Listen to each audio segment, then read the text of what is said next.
Right. We are all set up. Right. Am I online? I am back online. Right. I'm going to put you on the screen now, okay? Okay. And the audio is working, so they can hear us talking anyway.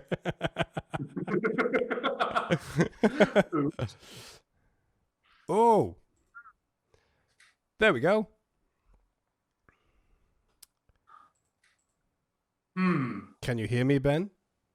I can hear you all. Can you hear me? All? I can hear you also. Oh, what? It's mirrored. Is it mirrored? That is so weird. It's mirrored me. That's stupid. What? What's it doing? I don't know. I'm backwards now. Am I on pause? What? No, it's delayed. Ah. Is this your first stream, sir? How did you know? So, everyone say hello to Ben from Evile. How's it going, dudes? So, I thought we'd open this with just talking about Hell Unleashed, just straight off the bat, and just your thoughts on the album, and yeah, we'll just go from there, and then we'll pick up some questions from the chat and see what happens. Is that Benedict drummer batch? Oh, dude, it's all going to go wrong, this, isn't it? It's just going to be insult after insult tonight. Oh, well. Oh, well, I'm used to it. So, yeah, what do you want to know about Hell Unleashed, dude? I mean... I guess you going into the album with the new material after 8 years of Skull and Nothing, and then the change into this new material, how did you feel, and how was it for you in the studio? In the studio, it was amazing. It went really, really smooth, I think, personally.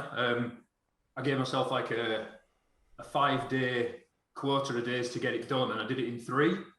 When you consider I've not really done a right lot for the past 8 years leading up to the recording, I think that's pretty good going. Not a lot of people know, but I absolutely smashed the living piss out of my right hand a few years back. Well, no, 18 months ago. So that hampered my playing a little bit. I didn't play very much. And then, because of COVID, I didn't really see my drum kit for a good 11 months. It were in storage. So, yeah, it was interesting. And then when we kind of got into the studio with not much notice, it was like, oh, better try and see if I can still play drums. Yeah, we really had no notice, really, didn't we? It was like... But with everything that happened with Matt, and then like sorting the album out and the songs, and then signing with Napalm, everything just suddenly happened, didn't it? And we were like, "Oh shit, right, okay." Like, probably about 2 or 3 weeks tops, wasn't it? Yeah, well, we kind of left it to the last minute because we're useless. But hey, Dan, thanks for the raid. But no, it was good. I mean, I drilled myself for a good 6 or 7 hours maybe each day for that fortnight before we went in the studio. And at first, the material was really, really daunting. It was like, how the shit am I going to be able to play this at tempo? Sorry. It's that thing of, yeah, you bastard. Like, everything was like 9 million beats per minute, wasn't it? But it's that thing of, practice makes perfect. And hey, Steph. I really enjoyed playing the material for this album. Yeah. It's the style of thrash that I really like playing. It's more aggressive and more immersive for me to play, and I can really dig in behind the kit to play it. Yeah. It never lets up. And for me, that's what it's all about, getting that engine running and just going with it. So yeah, it's good. The stuff on the new album, it's just not, I'm not putting anything else down, but it's more fun. Like, it's like constant fun to play it throughout the songs. None of it's like, oh God, it's that bit coming up. I don't know how to play this. Yeah. It's like, I can't wait to play some of the songs live because I know I'm going to be aching for certain parts to come next. Cheers, Tommy. I think my favorite, no one's heard it yet, but my favorite song that I'm looking forward to playing live is The Thing. It's just like, no one in the chat knows. How much fun is that song going to be? Pardon? How much fun is that song going to be playing exactly live? It's just fun. It's so fun. Yeah.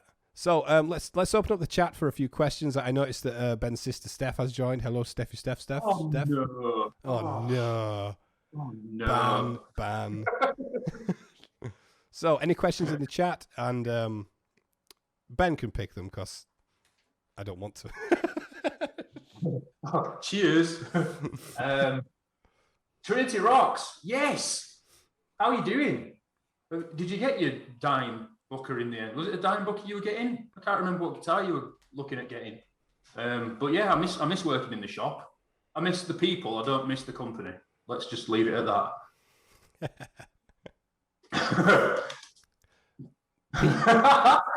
Pete, yo Ben, how fast can you slam? Not as fast as you, dude. What slam? He's got more gears than me. What slam? I guess it's like how fast you can Slam. pin someone in wrestling, like do a body slam and then pin them. Body slam. Okay. Yeah, you're pretty good at that, I think. So you'll be fine. Body slamming. Yeah. Yeah, that guy in Canada got it, didn't he? Oh yeah. Oh well. Yeah, but you body slammed some guy into a table in a bar that was like he was really getting at you, wasn't he? I think he was trying to start a fight with you or something.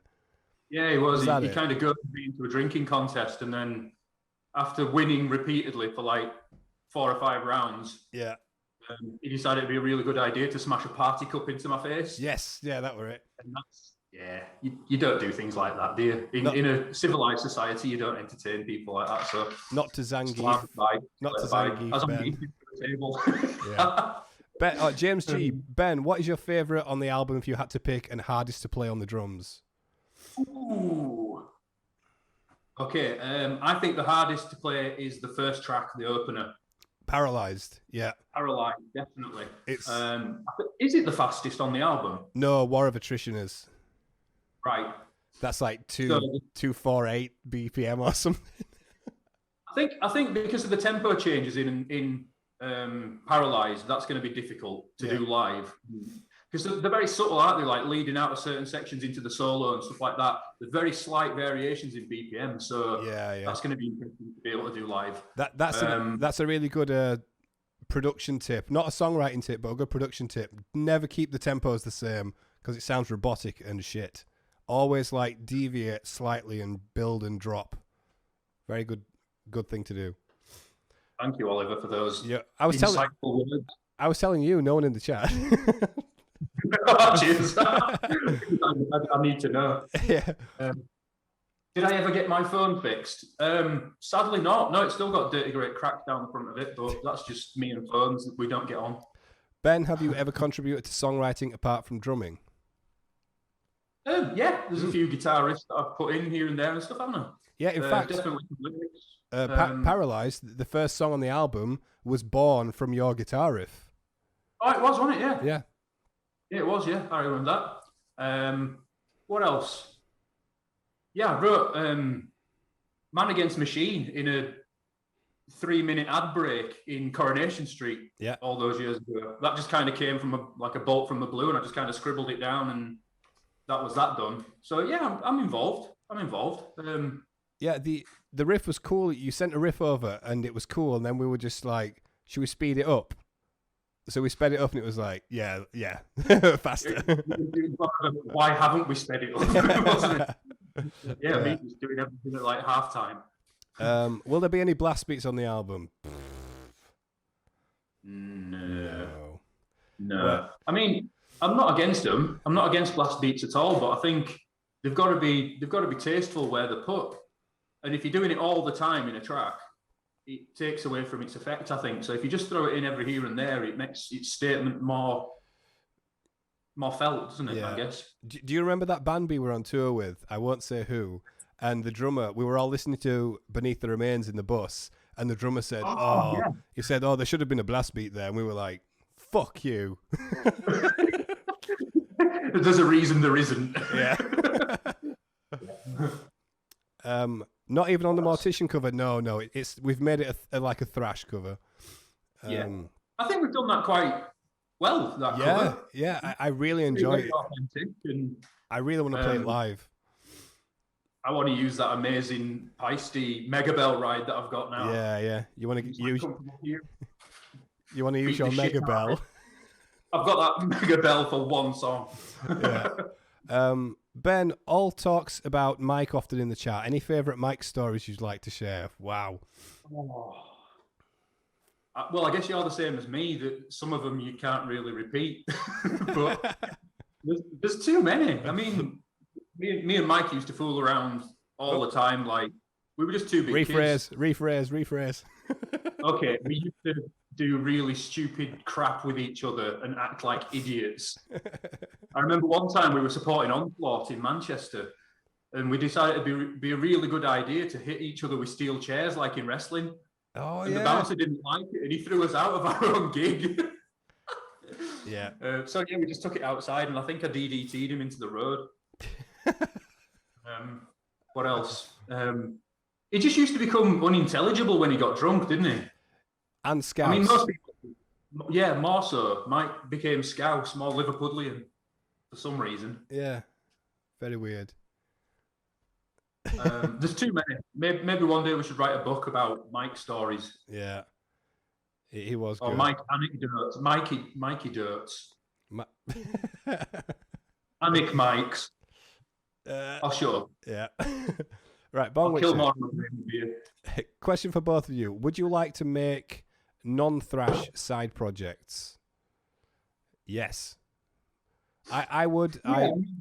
I'd like to do like a death metal project, but I'd also like to do a rock project, and I don't know. I want to try everything. I just don't have time. For me, I think I'd like to try myself at being a vocalist in an AOR band. What's AOR? I think it's album-oriented rock. Oh, okay. Oh, like like the old 80s stuff. Like White Lion and Tesla and yeah, okay. stuff like that. So I can proper go. Ah! Yeah, for anyone who doesn't know, Ben is actually an amazing vocalist in terms of range. So You flatter me. In terms of range, but not not diction or note presence or anything else. Range. Diction. So me and Ben used to work at a video game shop together called Game Station, and we always used to put on Luca Turilli, King of the Nordic Twilight, and the vocals on that, there's some really high stuff, and we'd have it on in the shop all the time, and Ben would just be behind the counter just going, yeah! And he's really good. Yeah. Let's have a look at the chat. What's that? Hello all, and question for Ben. Do you even lift, bro? No, not anymore. No, going to the gym is a thing of the past. I mean, COVID's kind of ruined that for everybody until, next few weeks when gyms reopen and everything. But no, I used to train kickboxing for a little bit. I did go to the gym with my sister for a while. She's really good. She's a really good, powerful weightlifter, or she was. I don't know how she is now. She had a couple of injuries that kind of hampered her from doing that. But I'd like to get back to the gym and get a bit more fit, especially after Christmas and having my operation and stuff like that. It'd be nice to be a bit more active. Yeah, actually, can you just reiterate exactly? Well, you don't have to go into detail, but the surgery you had, you came out of the hospital literally 3 to 5 days before we filmed the Hell Unleashed video, right? Yeah, it was 3 days. So I was in hospital from the 2nd of December. I fell really ill, and I had some really bad stomach problems. Basically, some old scar tissue from an old operation like 20 odd years ago. I decided to work its way down into my bowels and kind of wrapped around them, strangulated them, and that in turn shut my bowel down and became paralyzed and stuff. And then that was not having a knock-on effect and shutting all my other organs down. So I was pretty lucky. I was very lucky. I got told some awful stuff that could have happened to me, and thankfully I came out of it the other side with just a few stitches. So a couple of days of rest at home, and then straight back to business, and straight back recording that video. Yeah, which was interesting. We had we all tried to make sure that Ben was comfortable. It's like, if we're doing a take and it hurts, just stop playing. We'll stop filming. It's fine. Do not worry about it. but Ben being Ben just played through every single take, completely struggling, really hurting himself, just like, no, I'm fine, it's all right. I think the facial expressions are totally legit in that video. Yeah, exactly. If you look at his face in the video, every single shot of his face is him in pain. But no, you do what you do to get by, don't you? So yeah. And I think that video is fantastic. What are your thoughts on it? Shit. No, it's great. Yeah, yeah, we've got a new video coming out in kind of a day, but 2 days. I think 4 p.m. CET time, whatever, Central something time. 3 o'clock in the UK. 3 o'clock in the UK, it's coming out on the 18th. And yeah, I can't wait for the new one to come out. It's the song. If you liked Hell Unleashed, you know it's a really straightforward thrashy song. But the next one is just, oh yeah, you're gonna love it. So wow! So I've just been corrected. It's adult-orientated rock. Oh, Adult-oriented. Yeah. What did you say? Album-oriented rock. Album, as opposed to song-orientated rock. Yeah, small 3-track EP oriented. Oh god. Right. Anyway, yeah. Exactly, Bowel Unleashed. Yeah, that's pretty much what it was. Trinity Rocks. He did the high parts in Cemetery Gates cover, right? Yes, Ben did the Gates bit. And I actually did. There's one that's not on the cover, is there? I did an octave above the last note you played as well, but Russ took it out. Yeah, we were going to put it in, but it was like, well, it's not on the song, and you know. And all those Labradors kind of ran into the studio because it was that high pitched. Like a dog whistle. So I wanted to ask you a question with an answer that I already know because I've known you a long time, but I'm streaming, so. Who were your main influences on drums when you literally before you started playing drums? What made you go, I want to pick up some sticks? At first, I didn't want to be a drummer. I wanted to be a guitarist. I mean, as long as I've been able to walk, I've kind of had an instrument in my hands. But when me and my sister used to go on holiday with my mum and dad when we were kids, and there's a video somewhere of me with a tennis racket using it as a guitar. I didn't even realize it was a tennis racket. I just instinctively turned it around and pretended it was a guitar. So yeah, I've always played guitar longer than I've played drums, but I think it was really when I started going to gigs with my dad. And I used to watch all the drummers that he used to play with. He used to play in like a 50s rock and roll kind of band, and he played in a blues band, and he always had really good drummers behind him. And I think naturally I kind of gravitated towards watching the drummers rather than the guitarists. And then it got to when I was maybe 10 or 11, me and my sister used to get up in the morning and watch MTV before we went to school. And they used to do like a top 3 videos of what was popular in Europe at that time. And it was just when Metallica had released the single for One. So listening to that every morning before running up to school and watching Lars play that ridiculous white drum kit with the black hardware and everything, the black heads, I think that was the defining moment that made me go, yeah, I want to do that. I want that kind of kit and I want to be able to play like that. Cool. And then the game totally changed. I went from listening to bands like blues bands mainly and rock and roll bands and stuff like Dire Straits and things like that, really kind of middle of the road, easy listening stuff, to going straight down the metal rabbit hole.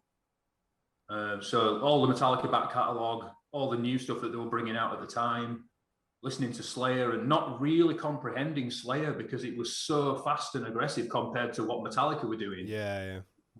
It was almost totally different to anything I'd heard before. And I couldn't decipher it. At all. It took me a number of years before I actually got the speed and worked out how the beats were put together. My limbs physically couldn't do that.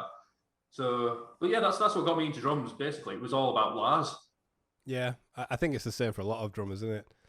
Yeah, I think it is, definitely. Just the presence and feel, especially around like 91, 92, when they were fully at the top of their game. Yeah. I don't think that kind of presence on stage, I'd never seen anything like it. Yeah. I'd never seen a gig anything like it. And then Matt lent me the VHSs for live shit, Bind and Purge. Oh.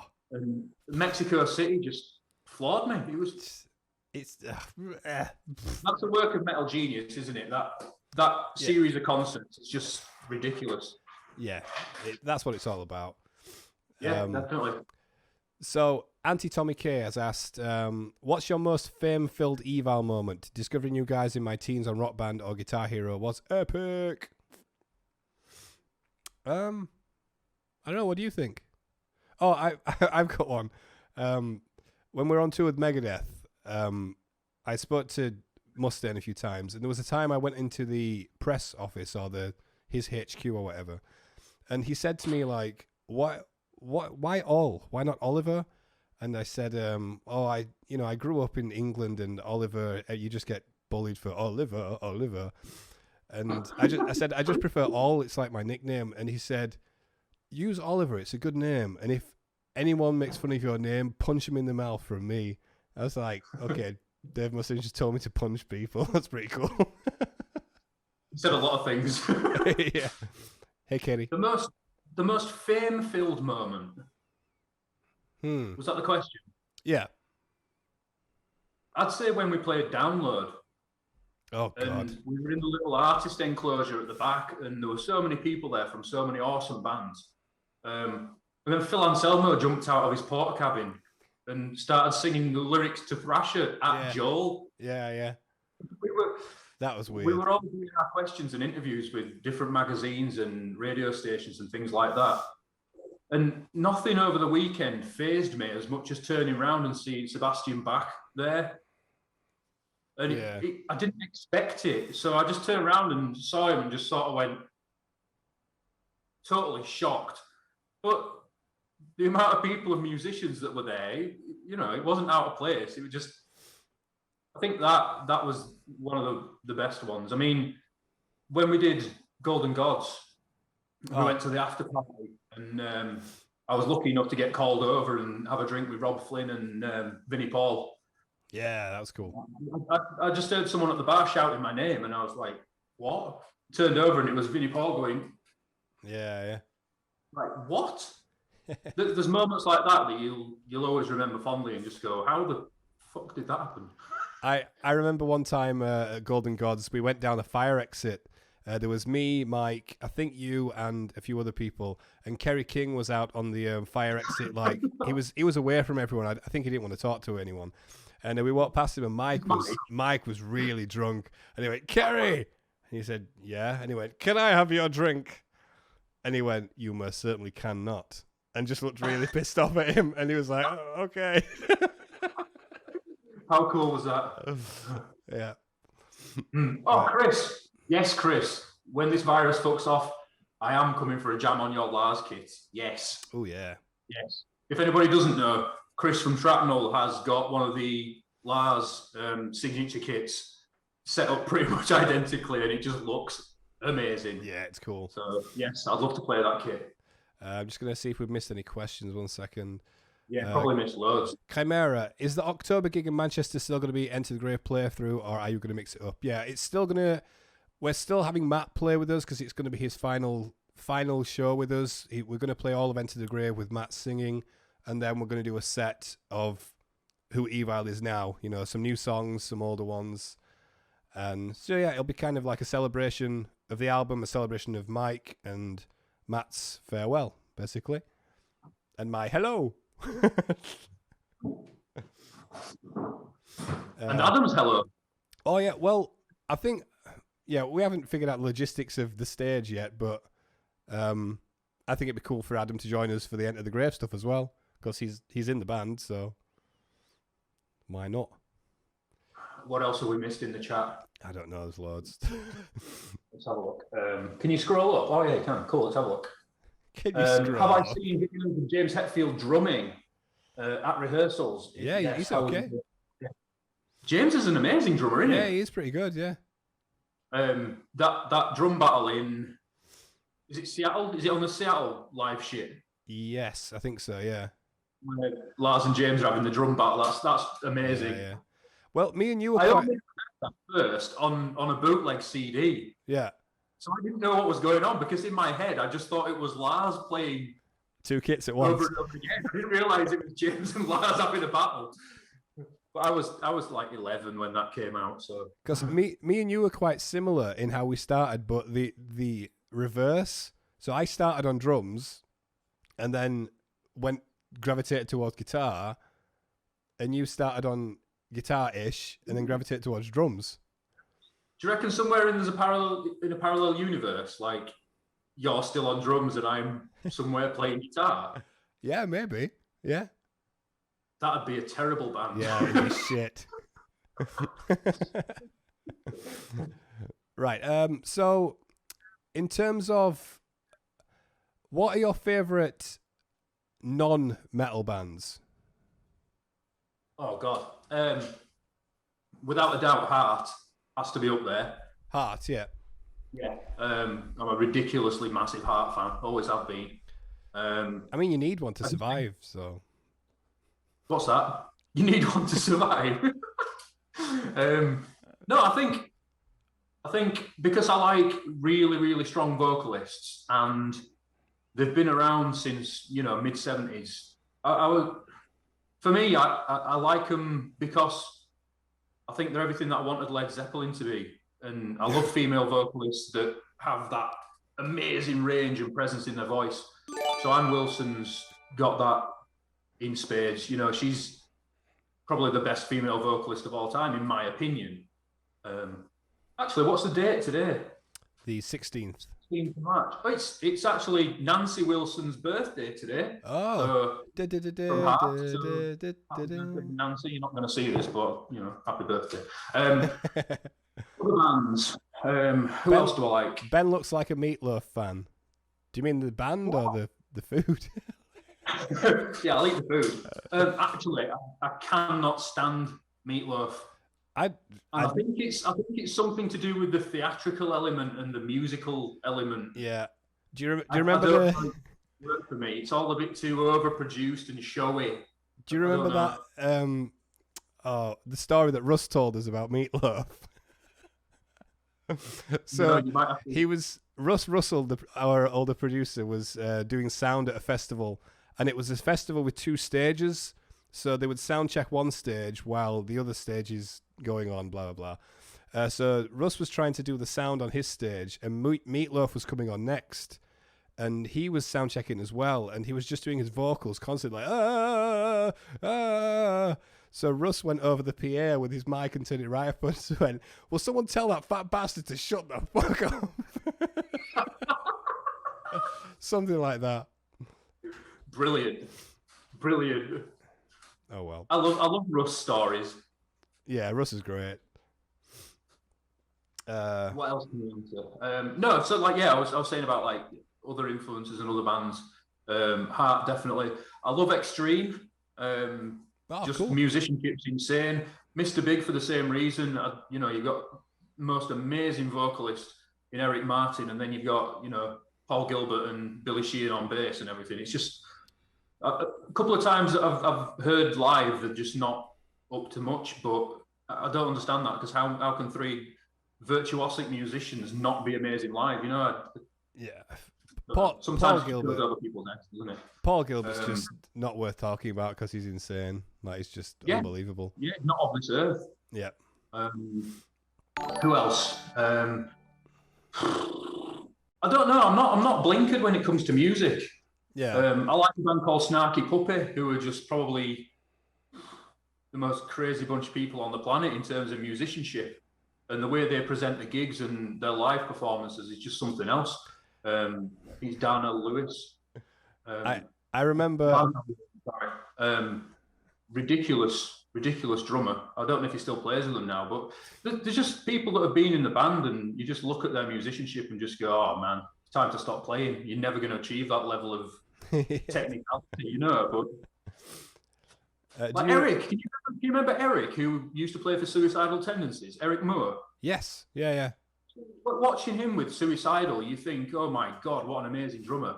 And since he left Suicidal and now he's started to polish stuff on Drumeo and things like that, he must have used maybe 1% of his ability in Suicidal Tendencies, because Really? the guy's not human.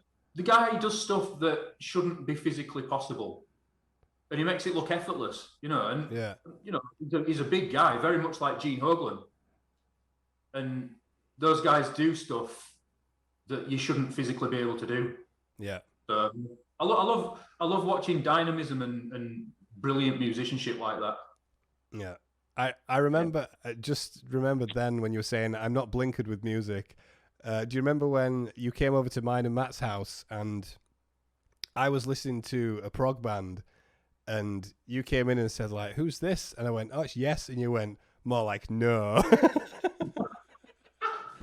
Yeah, I do remember that. I was young and naive then. Oh, I know. We should do a cover band called No. Yeah, right, what's going on? Yeah, let's have a look. Anyone got any more questions for Ben? Oh, your sister's got a question. Who's your favourite session drummer? Aaron Spears. Aaron Spears? I don't know who my favourite session drummer is. No, probably Thomas Lang.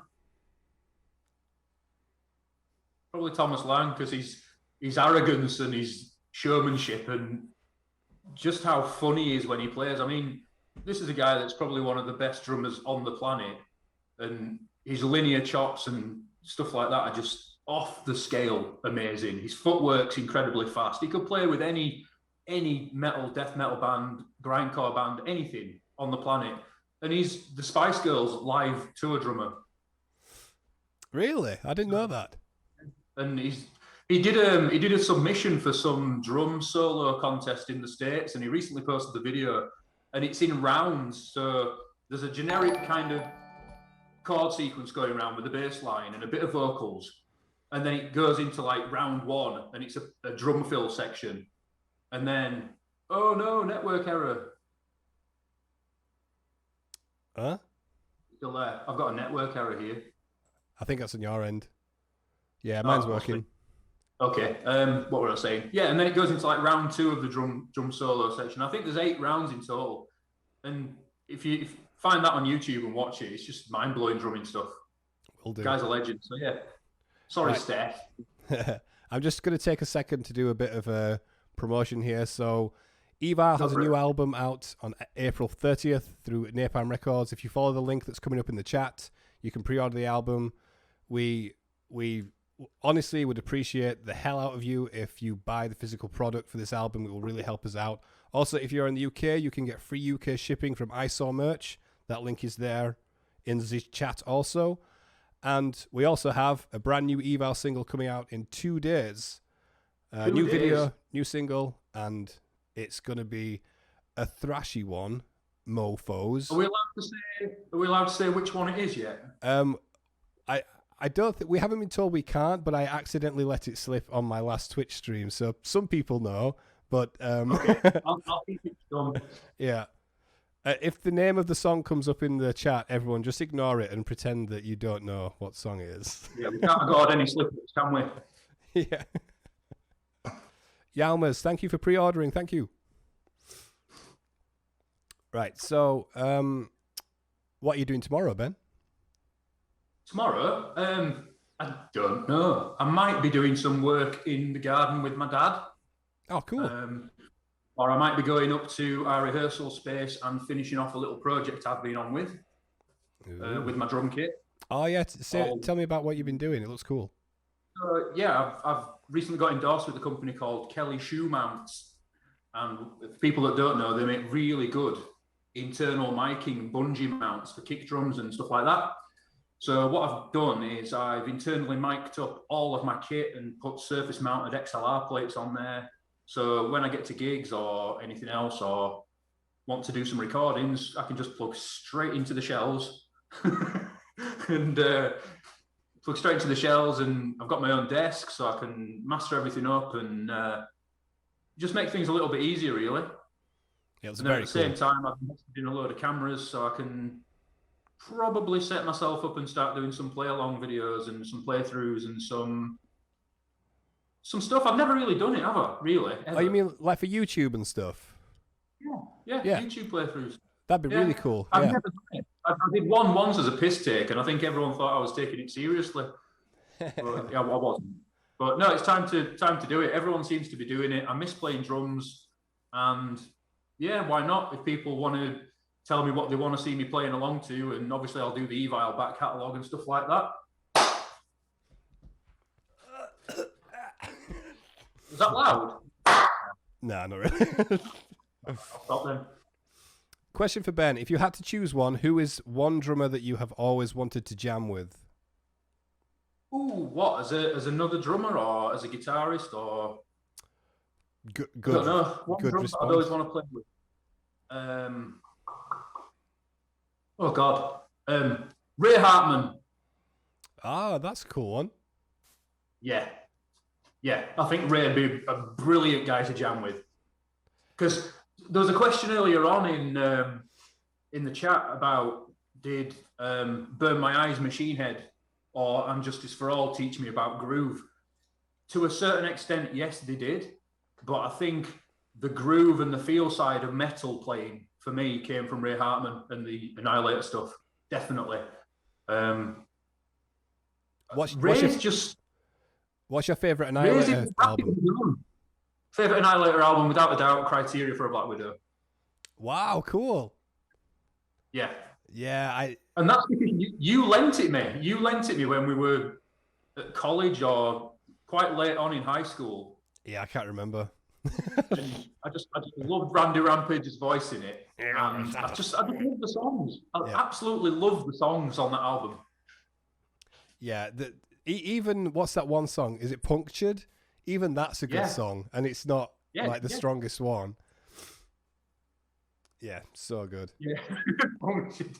Yeah, Punctured is maybe the weakest song on the album, isn't it? I think it's just because the word punctured, you just think of it as like a football or something. Like, oh, I punctured my football. Oh, my balloon got punctured. Flat tire when you're trying to leave a gig. Pete. Yeah, Pete was here. Pete from Havoc. Oh, would you jam with Pete from Havoc? Of course I would, yeah. It'd just be like, I'd just get blitzed. He's very good. Pete's one of those guys that he makes difficult tracks look so easy. So easy. Yeah. And it's like his setup for all his streaming stuff and all his videos. I'll have to have a chat with Pete because the way he does it and the way he goes about it is so professional, and angles and things like that. It shows the bits that a drummer would want to see. Yeah. So I need to look into what he does and how he does it and have a chat with him, I think. So a question from Hakumu and Steffi. So let's get them both answered. Let's have a look. Playing at a high school. I think he's referring to how you and Matt used to jam after high school before you were even a band. Oh, yeah, I mean, there wasn't a right lot of people into metal at our high school, was there, really? No, really no. You can count them on probably one or two hands. On one finger. And when me and Matt found out that we were into the same kind of metal and stuff like that, he was like, well, I want to play drums and you're a guitarist, so do you want to stick around after school for a few hours and play some Metallica tracks? And it kind of went from there. Yeah. Matt got really good really quick, didn't he? So well, he already knew how to play guitar from being a kid, but I think he just didn't pick it up again. Yeah. Did you play on the school kit as well? That thing that's falling apart? Oh, all the time, yeah. Yeah. Yeah. Then you've got to ask yourself, was I the reason it was falling apart? Yeah, probably. I mean, it wasn't the best. It wasn't the best in the world, was it? But it got the job done for a bit. Question for Ben: how do you remember the words when you have to drum and sing at the same time? You write them on your snare head. Yeah. Bum tit. You just got to remember bum and tit. No, because when I play with my dad's band, sometimes I sing a couple of tracks as well. Oh, you do? Yeah. Sorry, yeah. So yeah, like the Chuck Berry stuff and that. There's a couple of tracks that I sing with the band. So when I can't remember the lyrics, I write them down on my snare head. It's always there in front of me. I'm never going to lose it. How many song lyrics have you written on your drum head? A lot. Is it just black with Sharpie? You can't read anything. I've got one somewhere, and if I can find it, I'll give it away on one of your streams. Oh, that'd be great. That's awesome. Just for hilarity's sake. Yeah. Right. What's that? How did Eval reform from Thrash Till Death? Was it a reformation? I don't know. It was odd because I think it started. I was talking to Matt on the phone, and I just asked like, "Oh, how's it going with Evile?" And he said, "Oh, it's not. Like Piers has disappeared." So the guy who replaced me in Evile just stopped coming to rehearsal. He disappears. But yeah, he apparently just stopped showing up or something. Ben? He did? Yeah, sorry, I was looking. We didn't get in touch with him. He wouldn't return our calls, our emails. He wouldn't turn up to rehearsals. But I kind of understand that because inactivity. Yeah, I think Matt was concentrating on getting the band tight over new material, which is fair enough. But it's one of those like. I think Piers joined thinking the band would be far more active than we were at the time. We were in between albums. We were off the label. There wasn't a right lot of scope to be doing other stuff if we weren't going straight into the studio doing a new album. And that just didn't seem to be the drive at all. I don't know what happened. Yeah. But it feels good to be back. It feels good to be not talked about, but to know we're sat on something so good. Yeah. I don't know about you, but I've got a really, really genuine good feeling about this album. I mean, I've had good feelings about all the other albums, but this one, it just feels like it's a little bit, I don't know, it's a bit sharper. It's got something more about it. I don't know. I can't explain it. It's not because it's the new album, but this is the first album I felt this good about an album. Like, I have a really good feeling about it more than any other album we've done. Yeah. And that's not just a gimmick like, ooh, new album. Bleh. It's just very cool. I hope it's going to do well. I think it might be because we've had so much time out of the game as well. I mean, we're all eager to play. We all want to perform for people. We want to be on a stage, make that noise, and kind of slip back into where we were before, don't we, really? Yeah. It'd be nice if that could happen. Is there an Eval Blu-ray in the works? Or stuff like that is a long way off for a band like us. We're not at that level yet. We don't have that kind of means, you know. I think we just need to gig. We need to release albums.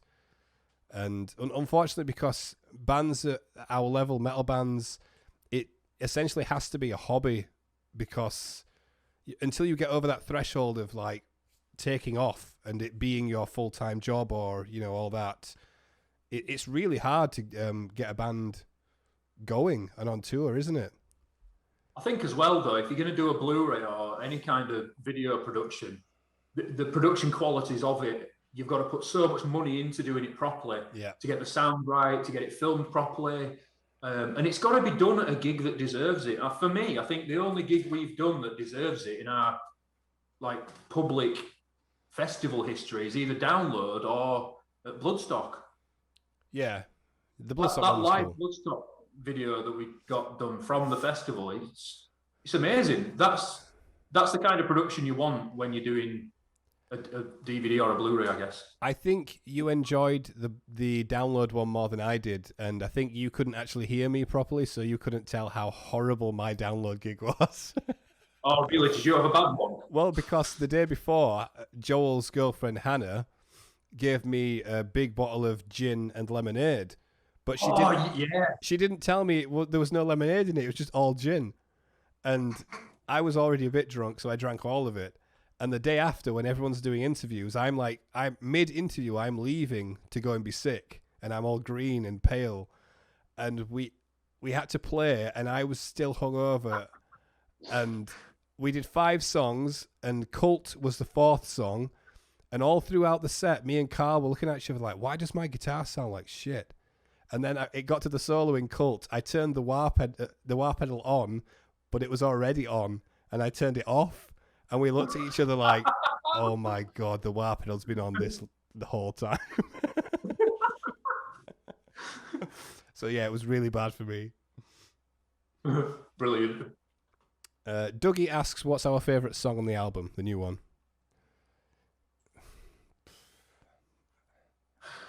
Mine changes. Yeah, mine too.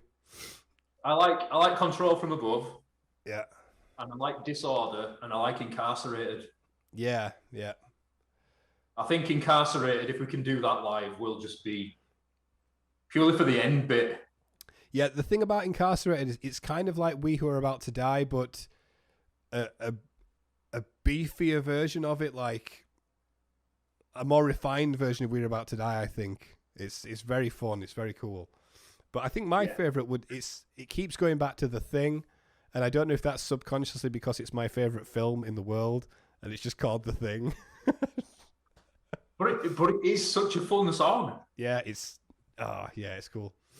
But Gore is cool. I think we've taken Gore for granted as well. Because it's been around the longest, pretty much. Gore is the oldest song we've got from the album. Yeah. Right. Let's see. Evile Viewmaster. Are people listing old formats that we should release an album on? Yeah, Wax Cylinder. Wax Cylinder, yeah, let's do it. Also, guys, what was I going to say? We also have some Winspear custom picks, some me ones, some Joel ones, some Adam ones. So head over to the link in the chat that's coming up. You can pick up some custom Eval picks. Ooh. Does anybody want some Evile sticks? Shall I get some signature sticks? Yeah. I think you should. What design should I have on them? Shall I have the logo or shall I have a little picture of something? I think you should have the classic 80s, like black Eval logo, your signature, and then the drum company. Just that classic look. Yeah, I think they're cool. Chicken drumstick, yeah, Dougie, yeah. Yeah, honestly, I think you should get some signature sticks. I think a lot of people will get them. I'll look into it. Leave it with me. Have my emoji on the stick. Yeah. It's got to have Blame Ben on as man. Yeah. It's got to say Blame Ben. Hell Unleashed is the weakest track on the album. No, it's not. I didn't say that. I think it's because I think it's the shortest one and it's the simplest one that it's I overlook it, and whenever I play it I think it's actually really good, but all the other songs have so much going on in them that you kind of you just wait till the album comes out. Shut up. I personally think that Hell Unleashed is by no means the strongest song on the album, even though it's the title track. No. But you'll all have to make your own minds up when it's out, so you don't have long to wait. I'm joking, Joker. Oh, Joker. Joking. What's this? I asked all the other day, but it was good to hear your input. Who do you think would win in a shin kicking contest, Paul Di'Anno or Blaze Bayley? How did you answer that? I think I said Blaze Bayley because of his chops. I'd have to say Paul Di'Anno then. Oh no, what's the story about Paul Di'Anno when we were touring the States? I have no idea. My memory is terrible. Who are you? Wasn't he playing in the same place as we were playing, like a week before or a week after? We kept seeing his posters everywhere. Yeah, I think we were following him around, or he was following us around the venues. Yeah. Stopped because didn't he get done for disability fraud or something? Yes, that's it. Yeah, he was touring on disability, and they found out. Yeah. I'm not making that up, am I? That happened, right? I think so. 69 viewers. 69. You might be right. Blaze Bayley probably would win that one. Right. Also, guys, I'm just going to be a bit selfish here. If you guys are on Amazon Prime, you can subscribe to my Twitch stream for completely free. No money. It just takes money off Amazon. So, yeah, do it. Go on. Yeah. Ben, do you like Mariah Carey? Yes, ridiculous vocalist. Yeah. Yeah, the whistle voice and jumping octaves and stuff. Yeah, massively. I'm more team Aguilera personally. Yeah. Yeah. Oh, but then Bianca Donk trumps everything, don't she? So Who? Beyonce. Oh, right. Bianca Donk. Bianchi. Dan, you're both old boomers. Boomers. Dan, one day that will be you. What about a hockey jersey, Evile style? Yeah. Yeah, I'd be up for that. I love the metal hockey jerseys. I've always wanted one of the Overkill ones.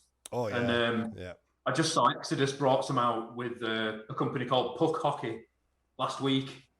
And they're amazing. But they're so expensive to do properly. I wouldn't want to do them and be like really bad quality. Yeah. I'd want them properly embroidered with the numbers on the top and big logos on the back. And I think they'd be really expensive. So yeah, they are. Maybe in future when we've got a bit more gravity behind us, we might be able to with the merch company. We'll have to see. I want an Evile mug. Yeah, Evile mugs look awesome. Yeah, I want one of those. Yeah, definitely. Right, what have we got in the chat? Let's have a look.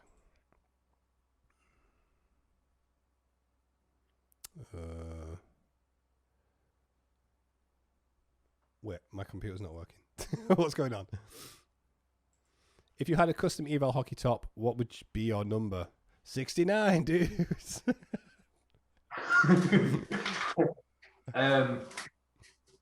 What would my number be? 11, because it used to be my number when I played turf hockey. So yeah, number 11. What else is there? Are the Pittsburgh Penguins your favourite team? If they are, why? Yeah, they are. I've loved the Penguins since probably about 1990, 1991. And it all stemmed from playing NHLPA on the Mega Drive. Me and my friend Kane used to play on his Mega Drive all the time, which is Sega Genesis if you're American.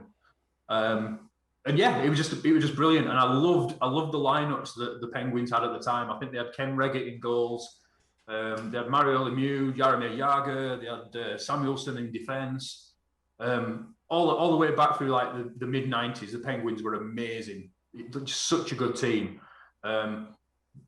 Like up to now, they're still playing amazing. They've won a couple of Stanley Cups the past few years. Sidney Crosby's taken over from like Mario Lemieux in terms of team captain, being like uber skilled at everything he does. I love the Pens. Have done for years. Cool. So people say, "Oh, you're a Glory supporter. You just like Sidney Crosby and Malkin and stuff like that." No, I've been a Pens fan for a long time. So yeah, cool. But my favorite player ever, isn't even a Penguin. It's Alexander Mogilny. Yeah, he's human. Well, technically he's human, but you wouldn't have thought so. Yeah, Alex Mogilny used to be my favourite player.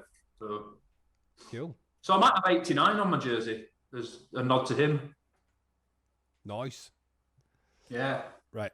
Question for both. Band/artist you have wanted to see live but can't anymore.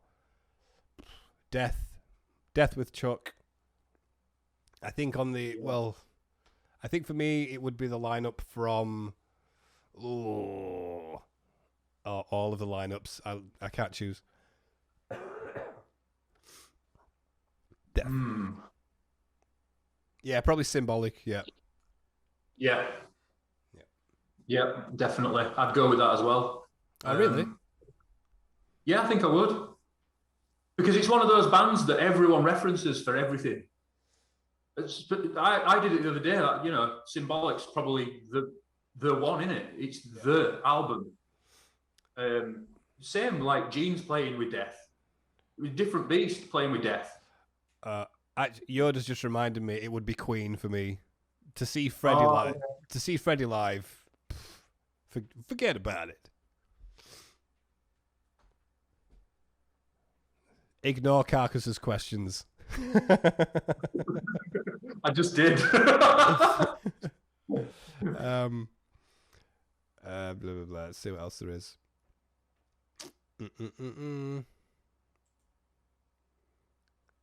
Pantera would have been cool, definitely. Yeah, Fuck. Can you imagine? Yeah, I got to see you saw Damage Plan? Yeah, I saw Damage Plan. Yeah, Oh, they did one. That was cool. Yeah, I think that was one of the first downloads I went to. Damage Plan played. Cool. Yeah. Opinion on Steel Panther? So, I love Steel Panther, and I think what people overlook is to do the shtick that they do and do it so well live, so precise with the timing, the comedy element, and everything. To do that well, you've got to have the musicianship so tight beforehand on top of everything else. And that in a way detracts from their musical ability, I think, because they are absolutely amazing at what they do. Yeah. Much like The Darkness, similar kind of thing. All that tongue-in-cheek humor detracts from the musicianship of the band, I think. But yeah, Satchel's insane. Do you remember we played the Metal Hammer Golden Gods in London, and Steel Panther were like comparing it. They were like hosting it, and they watched us play it. And I remember seeing them at the side of the stage, looking at us like, "What the fuck? Who are these guys? Never heard of them." But after the gig, these guys came up to us and said, "Oh, again, really good show, guys." And we were like, "Thanks." And we were like, "Who are these?" But it was Steel Panther without their wigs on. And we were like, "Oh shit, it's Steel Panther." Oh, thank you, yeah. Cheers. I think there's only Michael Starr who actually has hair. Yeah. I just thought, who are these? Who are you? What's going on? They don't sing live, bro. Yes, they do. Yeah, they do. Yeah, they do. They've got to. Oh yeah, Mutant. Yeah, Mutant were a great band. Yeah, I don't think Mutant are going to be playing again. I'd love them to. I don't even know what happened. I mean, I speak to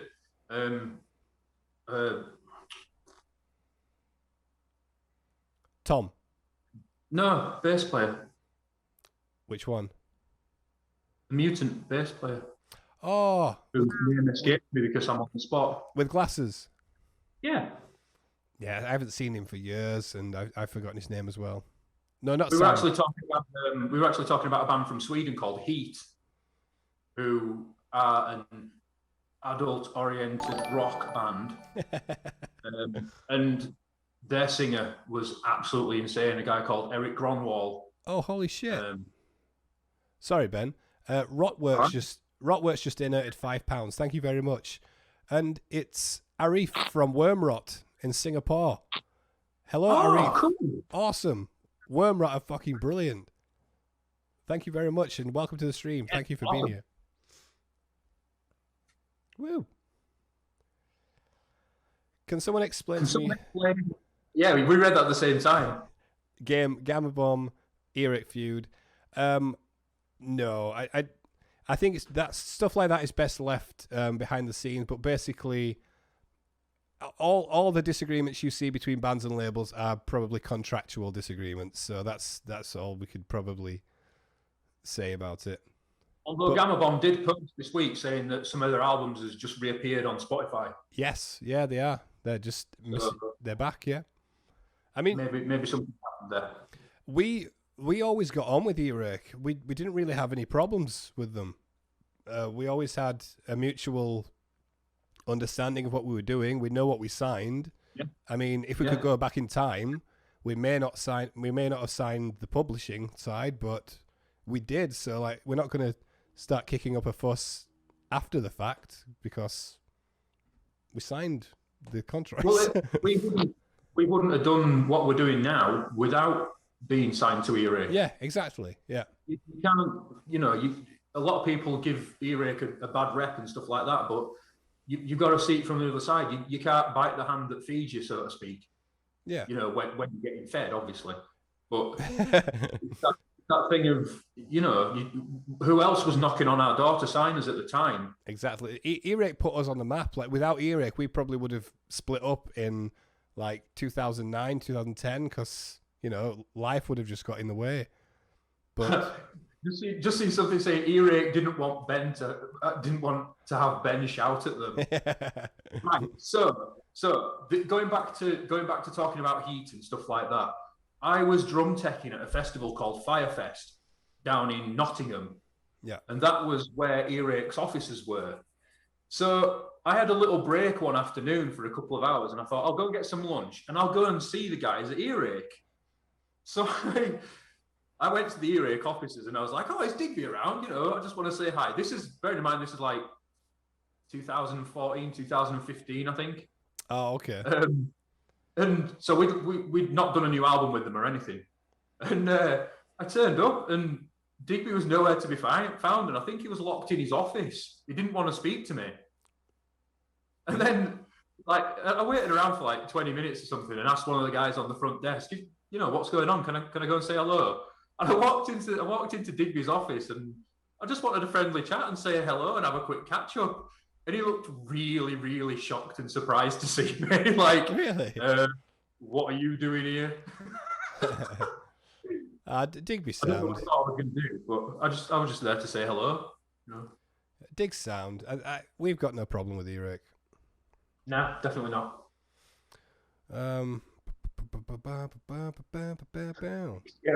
No, definitely not. Pussycat. How does it feel working with Napalm? Herman Lee raided with 436 people. Hello to the raid and hello to Herman. We're not shredding tonight. Usually you would be seeing me going, meow. Well, not that fast. Thank you so much for the raid, Herman. How are you and how was your stream? Bling, bling. That's really strange because that festival I was just talking about in Nottingham, that's where I was hanging out with Herman and Sam. Oh, were you? Yeah, that's really strange that Herman's just turned up. That's really cool. Yeah. Speak of the devil and he shall appear. Yeah. So, welcome to everyone who's coming to the chat. My name is All. I sing and play in a band called Evile. The logo is there. Ben is the drummer of Evile. And we're just having a chat stream, really. We have a new album coming out April 30th. Thank you, Herman. Thank you. Yeah. Oh, Jesus. So, we have a new single coming out in 2 days. A new music video, new single. So, do check it out. This bling. Can I mute these? Thank you, everyone, for the follows. Welcome. So, Ben. Yeah. What is your favorite Metallica album? Justice. Well, that's not a conversation, is it? No. So it'll always be Justice because, like I said about the reference to Lars's big white kit earlier on. I thought you were going to say something. I thought you were going to say something else. I would never do that. So, yeah, like knowing one was amazing, I had to buy the album. And I didn't actually buy it myself. It was my friend's dad who bought it me as a birthday present. And he bought it me on cassette. And I literally wore that cassette out, listening to it like so much in the car, at home, on my Walkman, everything like that. Which then spawned me to go backwards and start again from Kill 'Em All. So Kill 'Em All, I love the speed and the rawness of it. Puppets is probably the best heavy metal album ever recorded. It's genial. It is. Okay. Groundbreaking. Ride the Lightning I love, but I didn't like it as much as Justice. Purely because the structure of the songs on Justice, James's voice on Justice, the guitar playing, the harmonies, everything about it. As soon as Blackened kicks in with that faded in intro, it just does something. I love the bass. The bass is so good on Justice. Oh, wait. Yeah, it is that really prevalent bass. So apparently we have 5,000 viewers right now. I have no idea how, Really? but hello to 5,000 people. So I think that's just because people want to see me fail on a bass level. So my name is All. I sing and play in a band called Evile. This is Ben. He plays drums in a band called Evile. We have a new album coming out on April 30th called Hell Unleashed. It's a thrash metal album. Evile has been pretty inactive since 2013, but we are back with nasty, angry thrash metal. So please check it out. You can also pre-order it, a CD, vinyl, digital download. We also have a mug if you want to drink tea from us. No, Yes. from our mug, not us. Yeah, what are you on about? Drink tea from me. So yeah. Oh, yeah, it's the same day as Gojira's new album. Oh, We're gonna beat them. No, we're not. F in the chat. F in the chat. So Gojira's album is coming out on the same day as ours, and like before they announced that, we're like, yeah, Eval release day, we're gonna storm the charts, and then Gojira were like, hello. Like, oh, okay.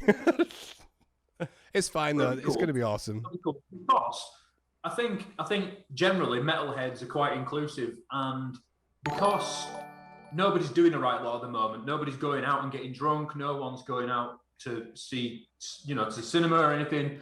People might have a little bit more money, and if you have the money to buy our album and Gojira's album, then please do that, because that would be amazing. Yeah. Oh, are we still on? Are we still on? I think something's hold on, let me just get this back up. I can't get it back up, guys. That's I should rephrase that.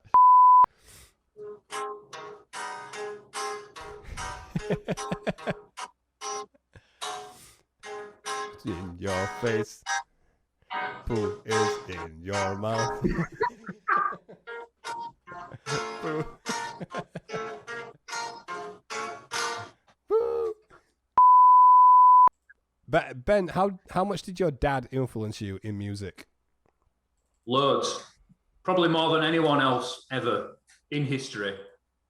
Because we were always had instruments in the house. We always were allowed to play with his bass guitars, his guitars, anything that was lying around the house. Me and Steph were actively encouraged to pick it up and have a go on it.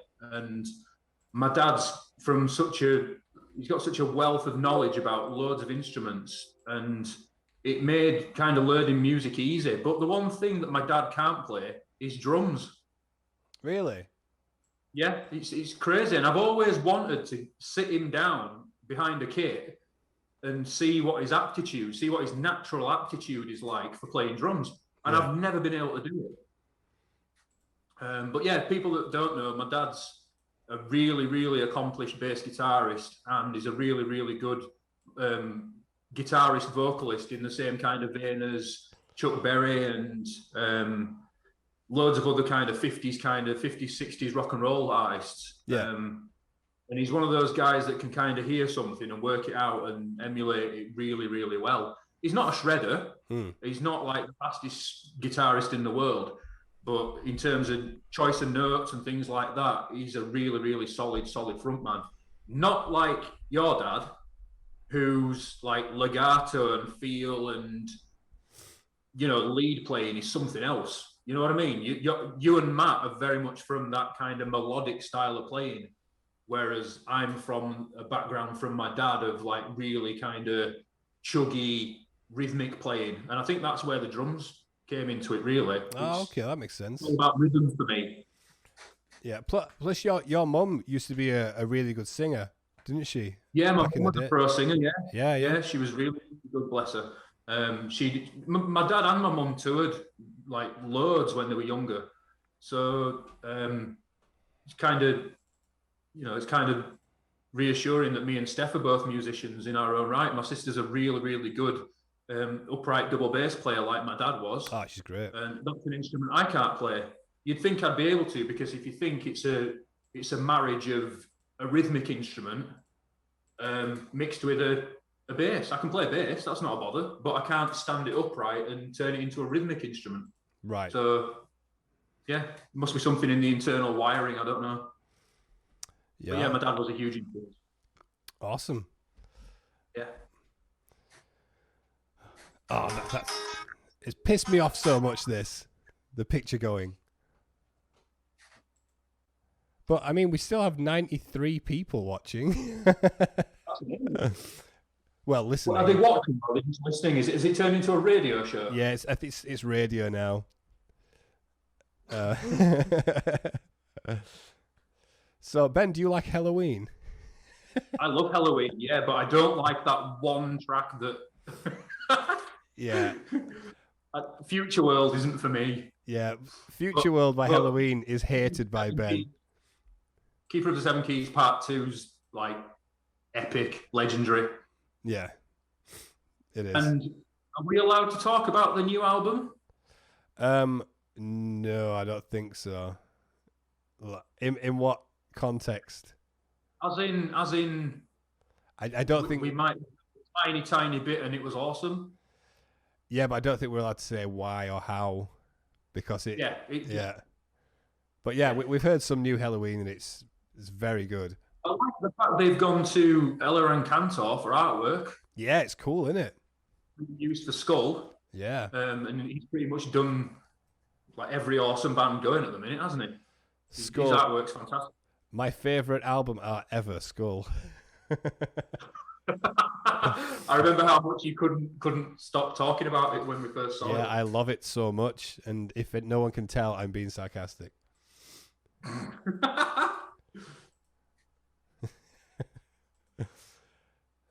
Is this like AMSR? Is it ASMR? What's that? It's like sounds of like, I don't know how to explain it, but there'll be like a video of someone eating cornflakes, and it'll just the sound of it just. Probably. Yeah. We can't tell you're being sarcastic. We can't see you. Oh no. Just talk, Ben, about new album, or Are You Afraid of Oliver? Yeah, Ben, let's talk about the new album. So, go on then. Instead, I'll just stop playing like sliding nines at you. Sliding nines. Got some 13s. I just heard the top note then.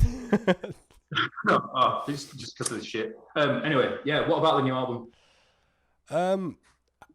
Because we haven't gigged, we haven't had a chance to rehearse yet. It's hard to think about the new material because it's just audio and we haven't really properly played it together because of COVID and everything. Where did you guys find the new guitar guy? Well, Ben knew him better than I did, but he played in Riptide, which is a thrash band from Huddersfield, where Evile is from. And yeah, that. If you haven't checked them out, check them out. They're amazing.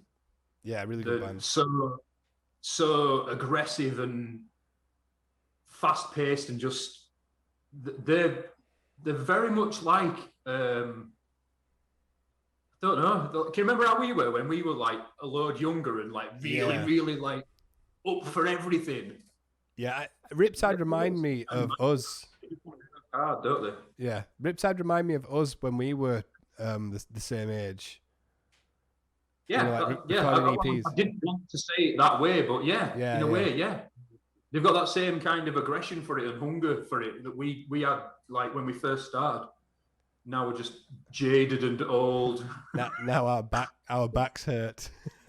I've got joint pain. But yeah, I knew Adam anyway, just from being out and about and stuff like that. And he's been a big Evile fan for a long time. There's actually a really good photograph when we played and did a signing session at Crash Records in Leeds. Adam's at the front of the queue, and I think he was only 11 at that time. So we've known of them guys for a long time, and they're amazing. So check them out.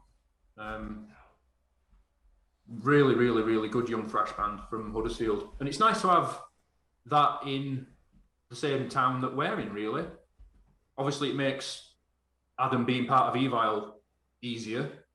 He doesn't have to travel so far, and he's a more than competent guitarist. Oh yeah, he's really good both in terms of lead and rhythm. So I like to think when we get back out gigging, you guys can kind of bang your heads together a bit and work out all the little complex harmonies for lead stuff that we've never put in before. The vocal stuff, you can do some backing vocals as well. There's loads of different angles we can go at with Adam being in the mix, I think.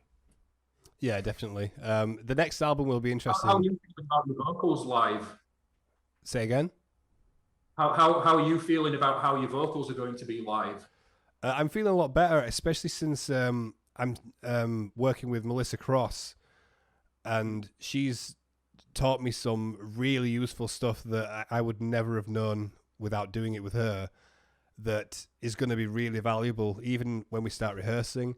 There's just a few tricks that I'm working on that she's obviously teaches everyone she's taught, and it's unbelievable. I'll show you when we start rehearsing, but she's really saved my confidence in it. Like, I was looking forward to it anyway, but yeah, I'm a lot more confident now through Melissa Cross's training.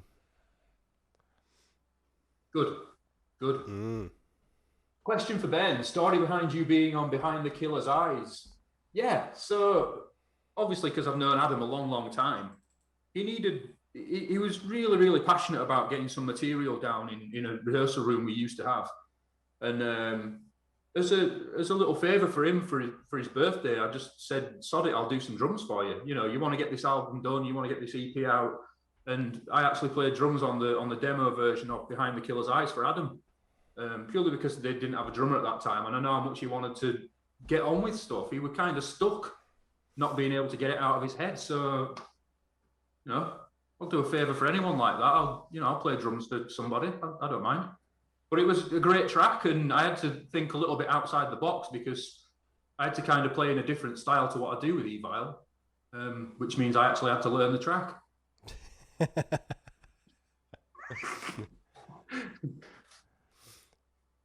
Get vocal lessons from Ben. It's Iron goes all low. Yeah. It's, I think for my vocals live, it's less about the actual singing, but it's more about being able to keep doing it. So if you have like a 2-week to 4-week tour and you're playing every night, you need to be able to do it in a certain style that isn't going to blow your voice out in 2 nights. And that's what I'm learning how to do. And it's a lot more beneficial than it is just screaming from your throat, then tasting blood, and then being like, I can't play tonight because I've fucked my throat. Yeah. Not literally fucked my throat. Burying Evile there, Ben. Who was the most famous guys you were ever looking forward to meet on the road that you always wanted to meet who turned out to be not nice people?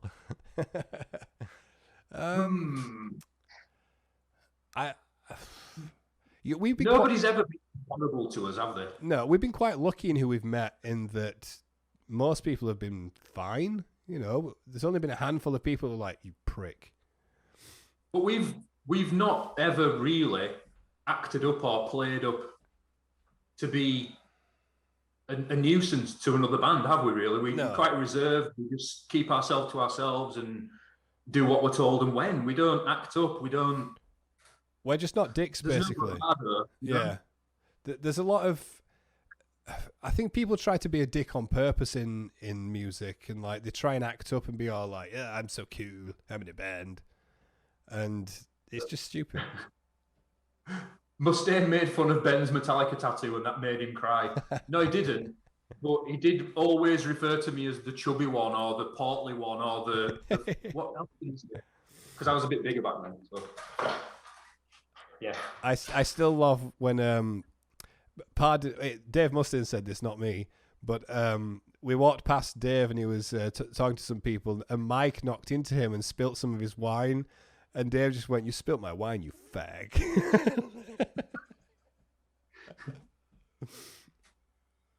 Do you remember when he came into that dressing room that was also the kitchen in that place in Germany?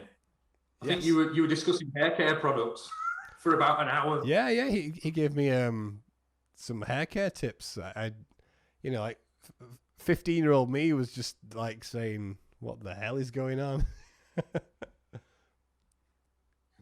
He's a great guy, though.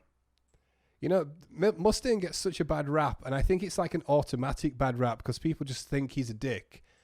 But he was great with us, and yeah, maybe he had 1 or 2 bad days, but everyone does. And I think because he's Dave Mustaine, it probably times it by 10.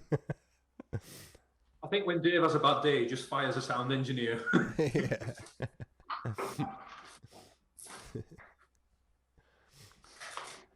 Right. I can't do too much longer, so we'll just do a handful more questions, and then we're going to call it a night, I think. What's the best fan mail you've received? I've never got any fan mail. We have fans. What's mail? Chubby One Kenobi. Yeah, cheers, dude. Well, yeah, we don't get fan mail, but we get DMs. People slide into our DMs. One of the wow. We get quite a lot of messages. It's hard to like remember them. I think we've got really honest fans. You know, I think we've got the luxury that if we did something a bit shit, they'd tell us. Yeah. Do you know what I mean? But then again, we're not like I said a minute ago, there's no bravado, is there really? What you see is what you get with us. Yeah. We just get on a stage and go for it. We don't really have there's no really like big egos in our band. I think that's what keeps us grounded, and we kind of don't give a shit. No, we just want to get back on a stage and play this new album, don't we? Yeah. Bugger. Just going to be a bit sad. Song snare guy. Snare.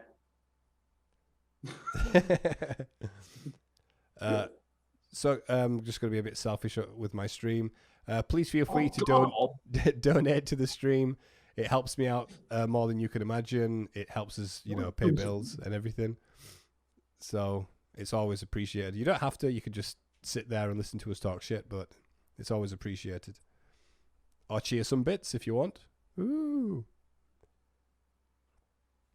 Are you lads excited for any new releases coming? I've been so busy. Yes, I was just going to say, I've been so busy with Hours and everything else in my life that I only really know about Hours and Gojira. Hey, old Drake, I'm getting laid tonight. Yeah, Ultra Kuma. That's brilliant.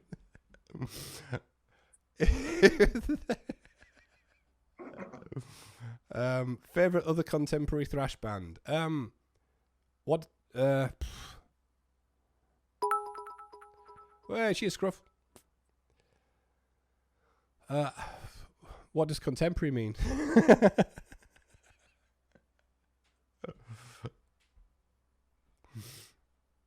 I mean, you've got to say the people that are at a similar level to us that have got the same kind of work ethic we've got. Like Havoc, Warbringer. Yeah. People like that.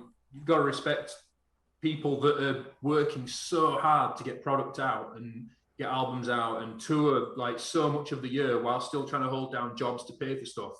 The luxury side of touring isn't what a lot of people seem to think it is sometimes. What luxury? What luxury? Just Exodus, Ginger, Archspire, and Sugar, Between the Bird and Me. Oh, cool. Oh yeah, Exodus's new album's coming out this year. Oh yes, Exodus. Yes, we got to hear some in Andy Sneap's studio. I think we're like oh god, it's so violent and angry and pissed off and fast. You're gonna love the new Exodus album, definitely. Yeah, definitely. Yes, Shrapnel. Yes. Yeah, we're playing Evile Exodus 2022 Australia tour. Yes, I'd love to do that. I'd love to tour Australia. I'd love to do all those places we've not got to yet. I'd love to tour. Oh yeah, I'd just love to do a gig. I'd love to play some music. Yeah. Also, how cool was it that Herman Lee raided? That was so cool. Yeah, how cool was that? Yeah. I remember he came to watch us play at the Camden Underworld ages ago with He was at Oxford as well. Yeah. From he came with Alan from Kilimanjaro, I think, and yeah, he really liked it. It was cool to hear Herman say like, "You guys are sick." God. Oh, it's bugging me. Who else has popped into the team that you didn't expect? Who like comes in regularly that Jeff from Possessed comes in. Oh, cool. Courtney from Iron Maidens came in. Cool. James Murphy. God, my mind's blank. The chat probably remembers better than me. Yeah. I come in sometimes. I'm pretty cool. Unexpected announcement in your own, Thanks for the raid, me. Pete comes in, doesn't he? Yeah, Pete's cool. Trivium Paolo, yeah, Paolo's come in. Ben from Eval here from time to time. Yeah. Who? That twat who plays drums. Joel has been in here, Dendrophily. Adam has as well. Yeah, Paolo's fun. We've got no picture because, it is like being on a radio show, this, isn't it? Mind you, I've got a face for radio, so... Yeah, I'm actually naked, so it's fine. Hey, Kitty, how's it going? We have no picture.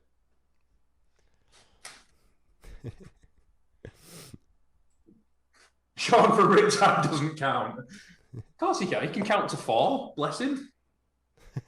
Is Sean in the stream? I don't think so, no. Do a tour with Exodus and come to Munich. Yeah, I would love to. Have you guys played with Trivium? No, we haven't. They've come to a few of our gigs in Florida, but no, we haven't played with them. Right. Gonna have to wrap it up in a few. So let's take like 2 more questions and then I'm gonna have to hit the hay. Make them good. Yeah, because you've been up since like 4 a.m, haven't you? Yeah, I've been up since 4 a.m. because of children.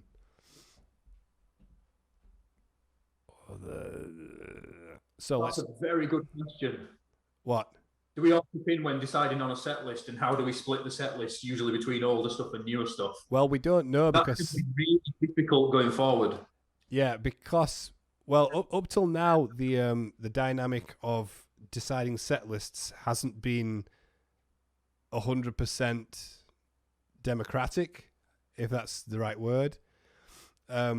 So going forwards with the new lineup, it'll be a lot more relaxed in who can pick what the songs are.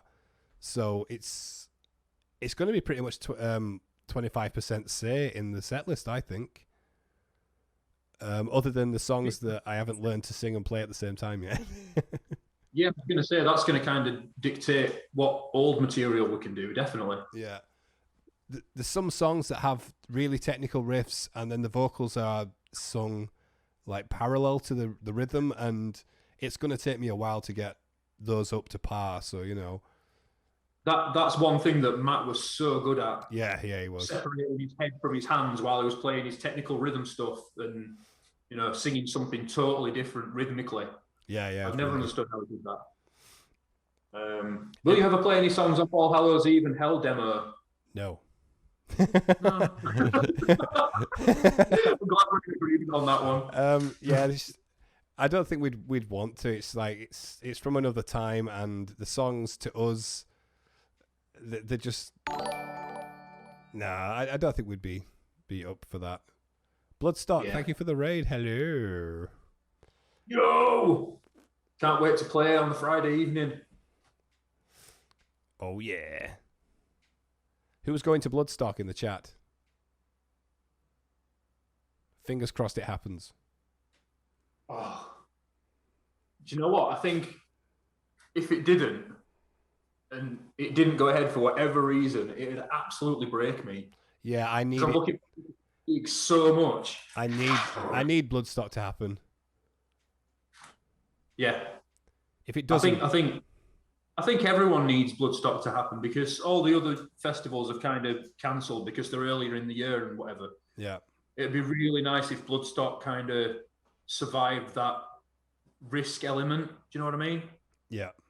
If it doesn't happen, I'm going to throw this empty Lucozade bottle at the wall. I'm going to throw this squeaky stool in a skip.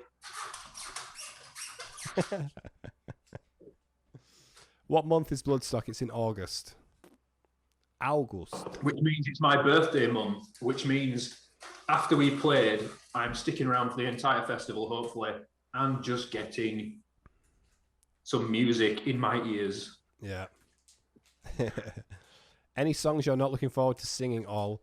Only a few. You know, like In Dreams of Terror is a difficult song to play and sing. Just a few like that. Oh.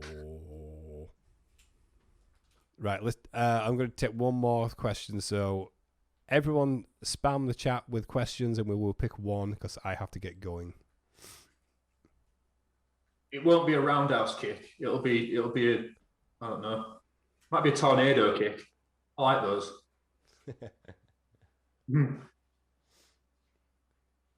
Why is Ben bald? Bald or bald? Is Ben drumming at Bloodstock or is Evile playing?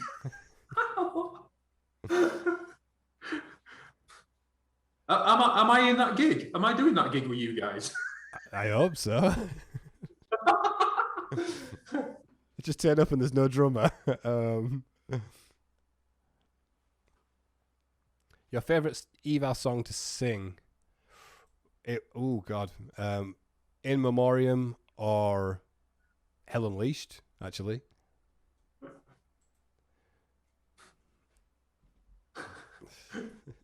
who is the greatest German band and why is it Blind Guardian? Yes. That's a tough question, actually. Hell Unleashed. Right, guys, I think I'm going to have to call it a night new, if that's all right with you all. I'm so bummed that the picture dropped out. We had like... Yeah, what's that about? We have to do this again and actually make sure it's stable. And so we had... Herman Lee raided us, and we went up to like 5,000 viewers. And... Oh, wait, have I lost? Are we still on? Are we still on? Yeah, I think so. Yeah, right. I'm here. You here? Yeah. 5,000 people came in, and then the picture dropped out, and it froze, and something went wrong, and I've not been able to get it back on since. So we'll have to do this again. Because Ben. Yeah, it's Ben's fault. I've never had that problem.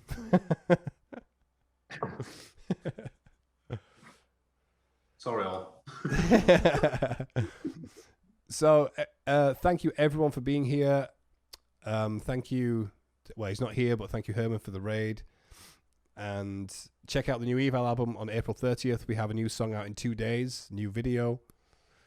Please pre-order the new album on CD or vinyl or digital download. It helps more than you can imagine. And thank you to Ben for joining me on this stream. It's been awesome. Thank you for having me on your stream, all. It's been a pleasure. Yar. Right, so let's raid someone. Who's online? Let's have a look. So we've got Gene Hoagland's on. Chainbrain. Let's raid Gene. Why not? Let's raid Gene Hoagland. Yeah. Right. I'll do the typey thing. Mods.